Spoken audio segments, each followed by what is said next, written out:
One piano, 4 hands. I understand they're looking for a 5th and a 6th too, so if you're interested. Welcome everyone. Welcome to Southminster Steinhauer United Church, to SSUC, where we're spiritual seekers united in community. Welcome to those of us who are joining for the first time in a while, online by live stream, and to those of you who are part of this circle and hold it together for each other regularly. Welcome. Welcome to this place. We hope that we might be a place of spiritual exploration, and in this time where we're welcoming the adventure that is our journey toward Christmas, we invite ourselves to open ourselves to whatever we need on this journey, deeper into ourselves, into our spirit, into our engagement with the world. And while we do that, we know that we're each important and valued and striving to live more deeply and make a difference. And we do that first by strengthening who we are, the confidence that we have to be who we need to be in this world, to grow into ourselves. And part of how we do that is we are there as support and love and affirmation of each other. And so when we gather together, we affirm who we are, not only together, but individually. And so we do that today, like every other day, and we affirm that we work hard to make a safer place for all people. No matter who we are, we're welcome and we belong. All sizes, all ages, all colors, all cultures, all abilities, all genders, all sexualities, all learning styles and neurotypes, all religions or none, all people. Period. This is a time when it's okay to read the punctuation. Yes, indeed.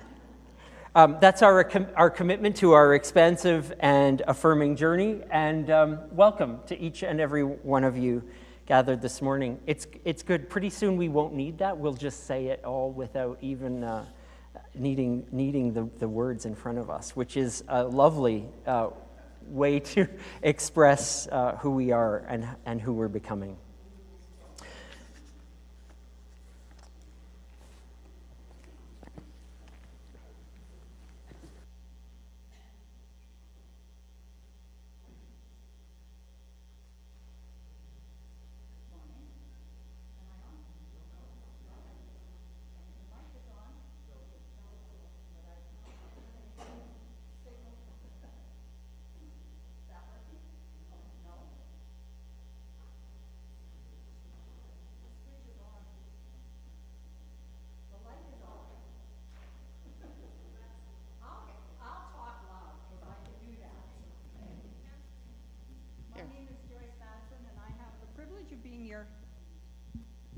Thank you.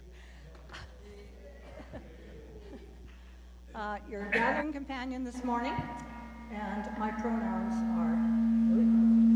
Now we got everything in.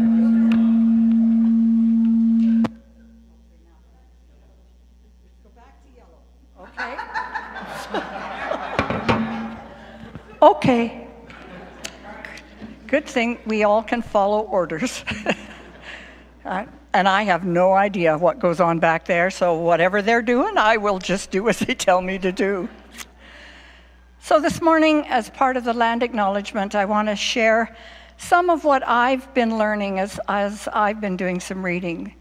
So it's in the spirit of welcome that we honor this land that we find ourselves a part of on Treaty 6 territory. We gather here, we acknowledge and respect the history and the teachings of Indigenous peoples who have called this home for many generations. And one of the people I've been reading recently is Robin Kimmerer. And in her book, Service Berries, she shares the Indigenous way of understanding that everything we have comes from the earth. Everything is a gift. And if we are blessed with a gift, we have a responsibility to reciprocate, to share, and figure out what it means for us. So as we continue to learn and find ways to live in the spirit of Treaty 6, we can explore her suggestions and find ways to live in the currency of a gift economy. And that's gratitude and connection, not things and money. So my hope is that we can learn to honor her thinking of abundance and reciprocity and create a community where everyone has enough.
Hopefully these flames will dance.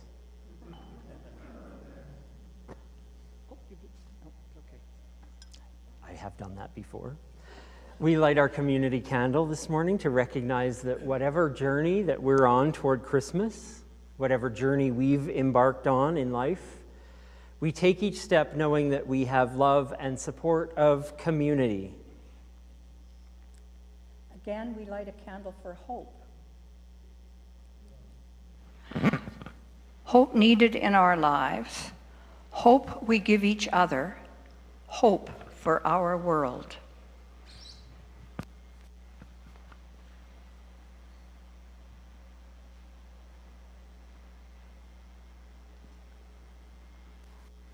And again, we light a candle to shine the light of peace. Peace in our hearts, peace in our community, peace in our world.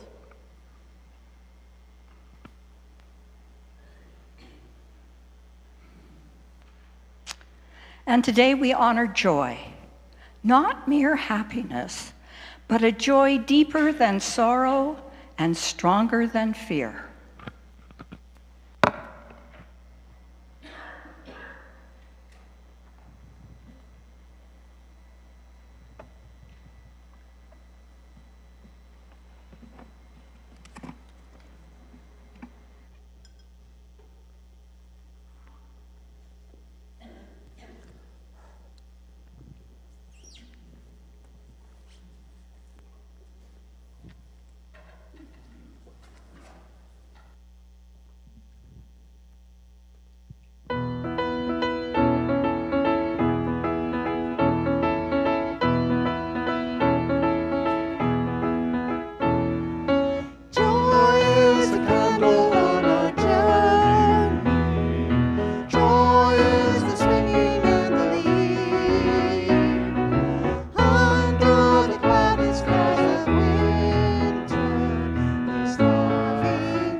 I'd like to invite anyone that's here to come for a time for all ages. I've got a story to share. Tall, small, younger, older, you're welcome to come for a story.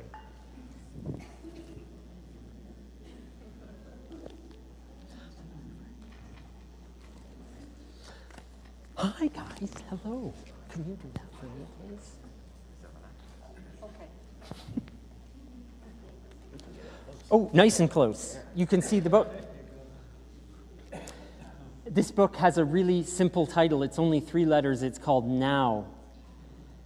Now by Antoinette Portis. Let's see what this book is about. I'm going to go this way. I'm just used to it. Okay, here we go. This is my favorite breeze. This is my favorite leaf. This is my favorite hole. This one, because it's the one I'm digging. This is my favorite mud. And this is my favorite worm. This is my favorite cloud, because it's the one I'm watching. Do you think it's this one? I think it's probably this one that she's watching. This is my favorite rain. This was my favorite boat. Oh no, where's it going? It's going down the drain. Uh-oh. This is my favorite tree because it's the one where I am swinging. This is my favorite smell.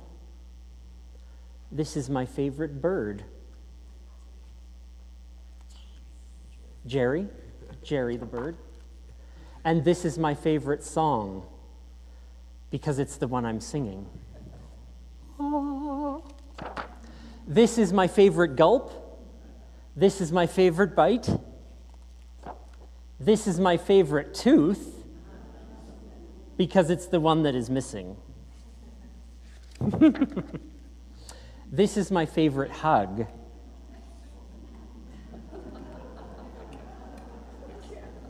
I hope it's the cat's favorite hug. I don't know. This is my favorite moon. And this is my favorite now because it's the one I'm having right now with you. The end. It was short, huh? That's a short book. You know what? This is a short book, but I love this book. It talks about how our favorite can be the thing that's right here, right now, right in front of us. So, where's your favorite dad? Where's your favorite carpet? Maybe this one? It's because the one you're sitting on. Yes. Our favorite people are right here because they're the ones we're looking at. Our favorite day is today because this is the one that's happening right now. One of the things that we can remember about having a smile on our face, experiencing joy and love and happiness is to really look at what's happening right now and who's right in front of us. Yeah. So much room on the carpet. There's not usually this much room on the carpet. This is really fun. This is really fun. You get to roll around. We could have brought our toys up here. My goodness. Well, have a wonderful day, and I hope it's your favorite day because it's the one you're having right now. You think so? Okay, beautiful. Thanks for coming and playing on the carpet. Lovely. We're going to sing a song. You're welcome to do whatever you're doing today, whether it's Kid Spirit or playing or the toy room or sitting on Dad's lap. Whatever you're doing. Thank you. You're welcome. Okay, duetters, here you go. We're into it.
we have a moment to share some invitations about the life and work of this community, those things that are coming up. If you've got something to share, please make your way to the front while I share just a few notes about Christmas gatherings coming up. This very week on Wednesday evening at 7 o'clock, we will share a Blue Christmas gathering together. Again, honoring those emotions and the challenges of this season. Christmas is difficult if we're experiencing grief, if we're experiencing life of challenge, if we're experiencing anxiety and difficulty in relationships and family. It's a difficult season for a lot of circumstances. So come and honor that and all the emotions that it has on Wednesday evening. We'll have a quiet and beautiful time together. And of course, all the other gatherings coming up, Winter Solstice and Labyrinth Walk, Christmas Eve, you can see the gatherings that are coming up there, so please feel welcome to any or all of those to participate in community. We almost have folks for all the roles that we need, a little extra things here and there for making our Christmas Eve gatherings come off without a hitch. So if you think you can add a little bit of time, maybe on Christmas Eve or as we approach Christmas Eve, there's a sign up on the foyer table there that you can see where you can help out. And I'll just say a quick note on behalf of our board and committees that our engagement material is due this week. If you've not done it, you can easily pop online to our website, follow the link, and answer some questions about your commitments and your engagement for the coming year. If you've got a paper copy, bring that back this week, or I'm sure we'll take them if you're a little bit late. But fill them out, get them in. It really does help us in our planning and in our knowing how we might better engage with you in the new year. James.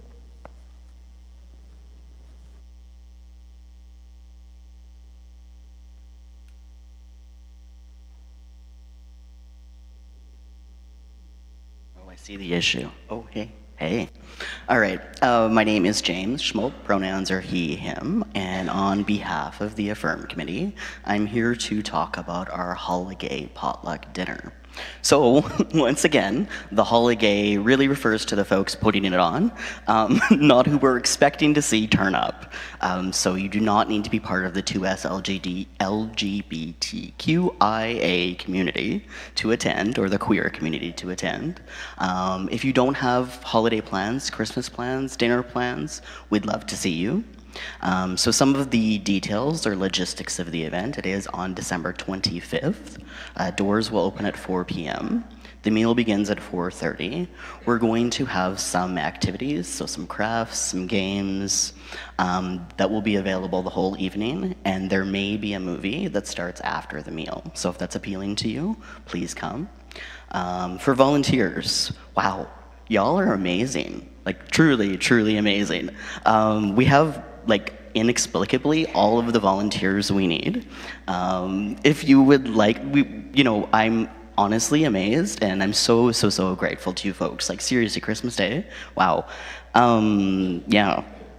If you would like to help, still consider donating some food.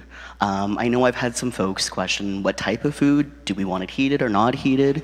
Really, that is as easy as it is for you. I don't want to make your life more complicated, especially this time of year. So if you have something in your freezer, bring it to us. Give us a quick instruction, $3.50 for 20 minutes or an hour or whatever. If it's fresh, great, drop it off. We'll take what you have on offer. Right, I have a note here about Dara. Oh, you can contact Dara at his email address. If you want to find out where we can still use some extra hands day of. For volunteers, arrive by 2 p.m. if you are helping to set up tasks, and you will be contacted this week for confirmation. For donations, again, this community, holy smokes, y'all. We have so many donations, so thank you so much. You will be contacted this week to confirm your donation and when to drop it off.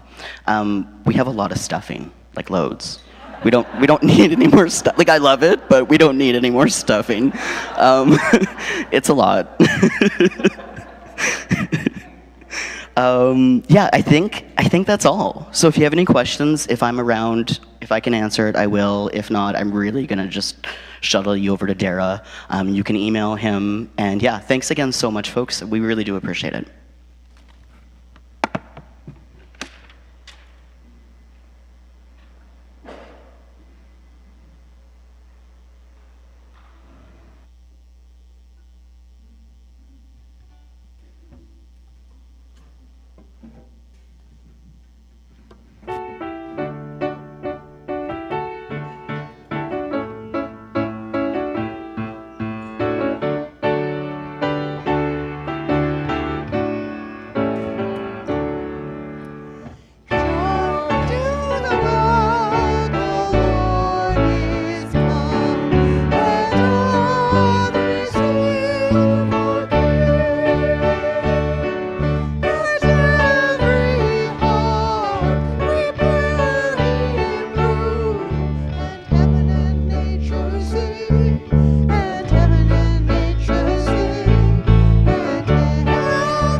A poem by Mary Oliver, Don't Hesitate. If you suddenly and unexpectedly feel joy, don't hesitate. Give into it. There are plenty of lives and whole towns destroyed or about to be. We are not wise and not very often kind, and much can never be redeemed. Still, life has some possibility left. Perhaps this is its way of fighting back, that sometimes something happens better than all the riches or power in the world. Could be anything, but very likely you notice it in the instant when love begins. Anyway, that's often the case. Anyway, whatever it is, don't be afraid of its plenty. Joy is not made to be a crumb. In these words of the poet, may we find wisdom for our living.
Next week.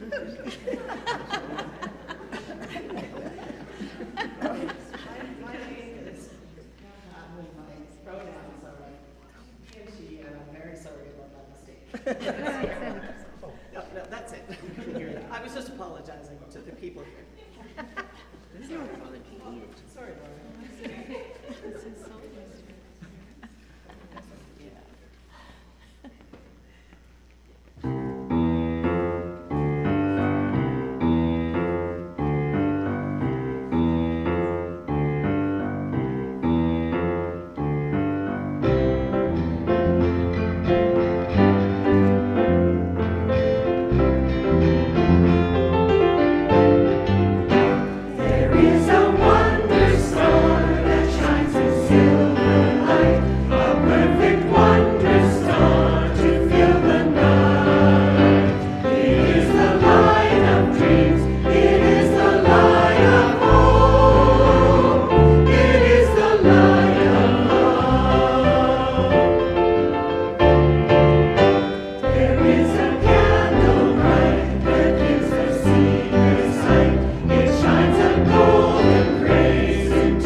Our second wisdom reading is drawn from Luke chapter 1, verses 39 to 45, as we follow this story.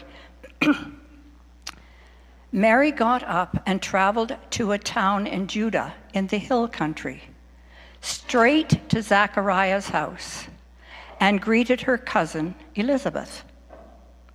When Elizabeth heard Mary's greeting, the baby in her womb leaped. She was filled with excitement and sang out exuberantly, "You're so blessed among women, and the babe in your womb also blessed. And what delight that you should visit me. The moment the sound of your greeting enters my ears, the babe in my womb skipped like a lamb for sheer joy. You have had faith in what could be and what will be." These are words from the first century Jesus tradition. May we find wisdom for our living.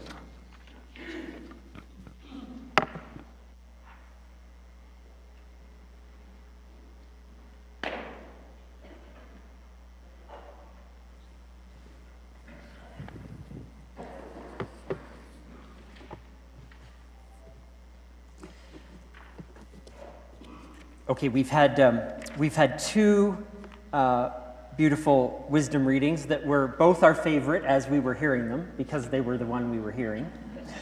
But I'm going to give you a third one to be your favorite right now. Mark Nepo, as you may have gathered, one of my favorite authors, in an interview in 2013 entitled Journey to the Sacred, talks about the feeling of being awakened to something new, be it longing or love or joy. And he says this: we often confuse that awakened and deep sensing in us, which is sacred, with the object or experience that prompted it. We often I'm going to say it again. We often confuse the awakened and deep sensing in us, which is sacred, with the object or experience that prompted it. He goes on to say, he goes on to use the example of our hearts being open to love and compassion, and we might say, wow, it must be this person, this romantic partner, or oh, it must be this wisdom teacher, or oh, it must be this way of seeing the world. These are the things that have prompted the openness, the love, the compassion, but it is not the openness and love and compassion itself. Nepo suggests that our deeper listening practice has to become, how do we honor both what is awakened in us and the things that awaken us, but know that they are different. Think of it like a match. It has the capacity to make light, but that can't happen until it strikes something. We constantly need to strike against experience and each other and the world to release the light that we carry within.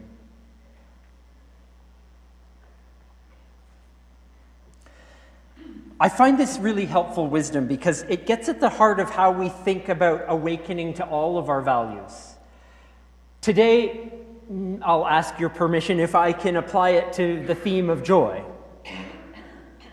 I'm aware, personally, of how often I confuse happiness and joy.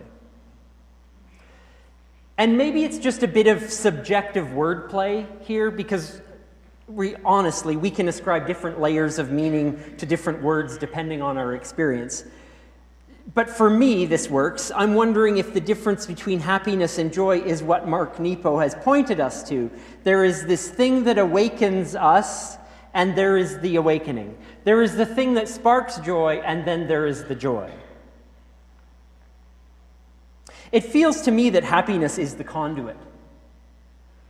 It's the things, it's the people, it's the circumstances, the events and feelings that prompt our contentment, our enjoyment, our happiness. Our mood might depend on these things. Whether it's a clear day, or whether the roads are icy and my commute was easy or hard. Whether my cup of tea is made just right or not. If I have time to read or not. If my team wins or not. If my back pain is better today or not. If I could define the level of happiness as the fleeting relief when things go my way, oh, I'm feeling happy about this.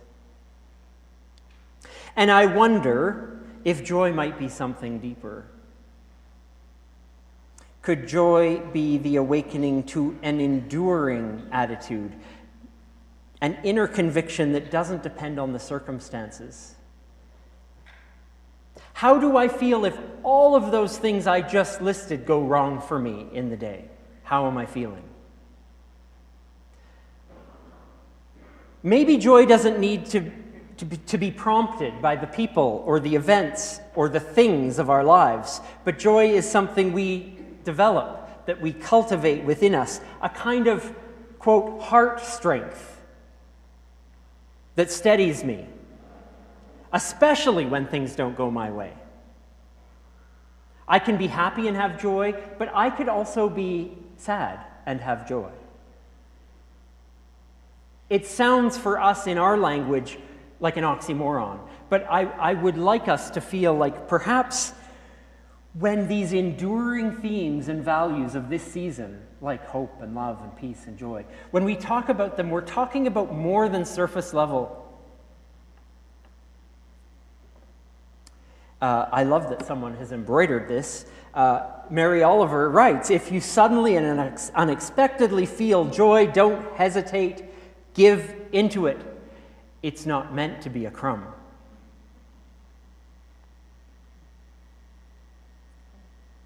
Of course, give into it. Because joy, she tells us, isn't frivolous, it's essential. It is the deep current that steadies us even when life is uncertain. And because so much of life is uncertain, then when we feel that inner sense, that strength, that steadiness that won't be moved by changing circumstances, then grasp that joy and don't let it go because we need it desperately. Otherwise, we're all flying off the sadness cliff. We're all comforting each other in our depression. And we might be doing that anyway. But what is underneath that? What is there to say we must seek something deeper, something better than a fleeting happiness?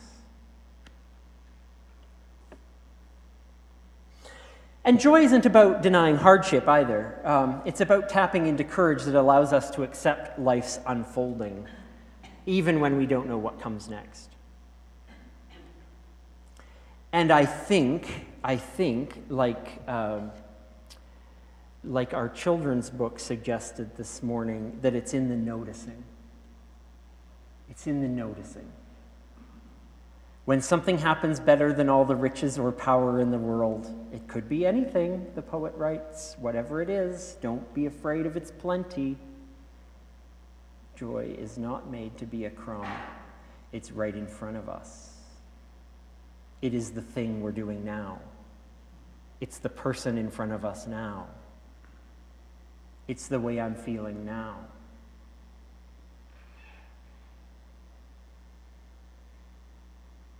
How can I tap into something deeper?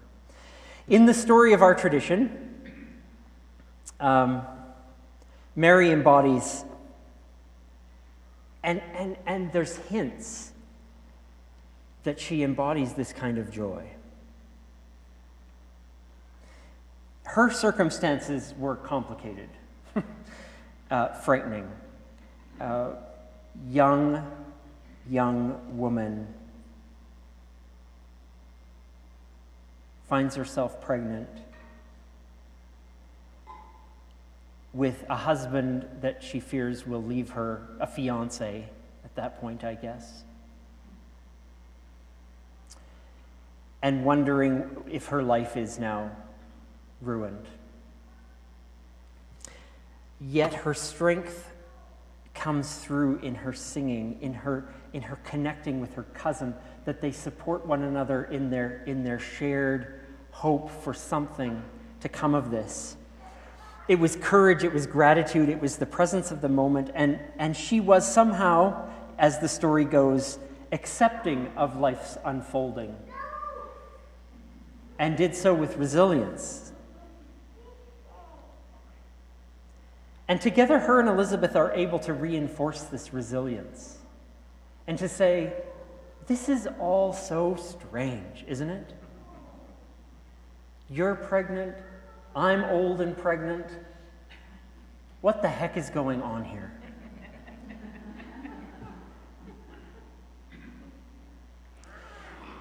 And despite its weirdness, despite its distressing nature, despite the fact that it would be life-threatening to them, they sing of their deep heart strength, the joy and the hope for the future of their children. That this can be something good.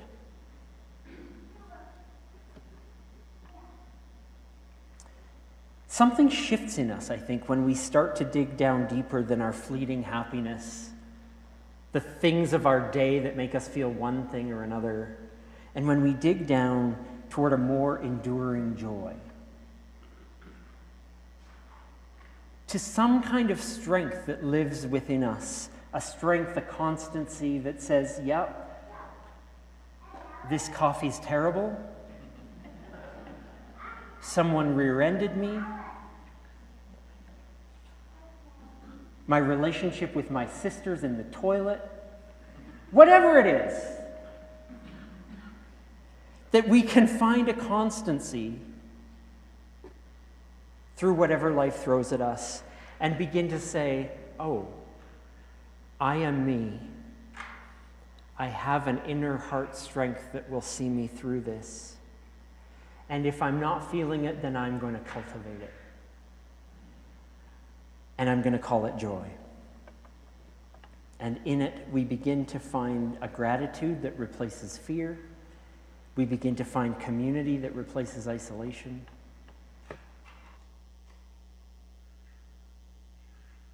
So I wonder what it would look like if we cultivated that kind of joy in ourselves. We have to ask ourselves, what gives us that heart strength to see us through the days, whether they be happy or sad, easy or difficult? What could it look like for us to draw on the resources of the people who love us, to the resources of our communities, to the sacredness of all and everything, letting the strength of that reside within us as gratitude, as inner joy? I don't know what the answer is in how to best cultivate that. I just know that each and every day, when we're able to say to ourselves that there's a strength here that goes beyond the fleeting, the day-to-day, that there's something enduring here that connects me to the past, the present, and the future, that somehow, that grows in us. So as we journey to Christmas, this time of celebrating the light and the lights, it's our work to cultivate that light. Each day, strike against experience. Each day, us as the match, striking against the love, the challenge, the world, to release the light that we carry within us. And when we find that joy that we've cultivated, don't hesitate. Give into it. Find it in the deep heart strength that sees you through life's unfolding, and it is ours to live together because you know what?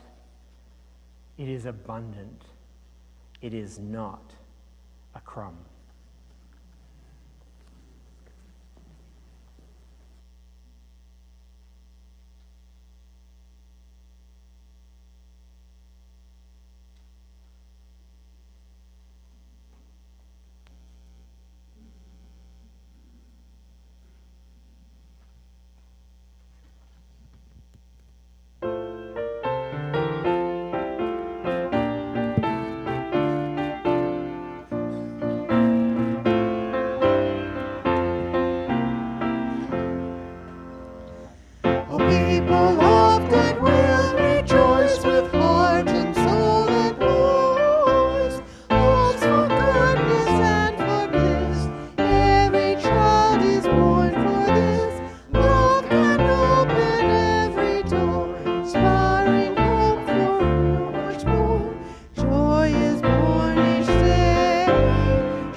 So, as we leave this place with our thoughts of hope, peace, and joy, take with you the love and support of this community as we continue our journey to the special birth.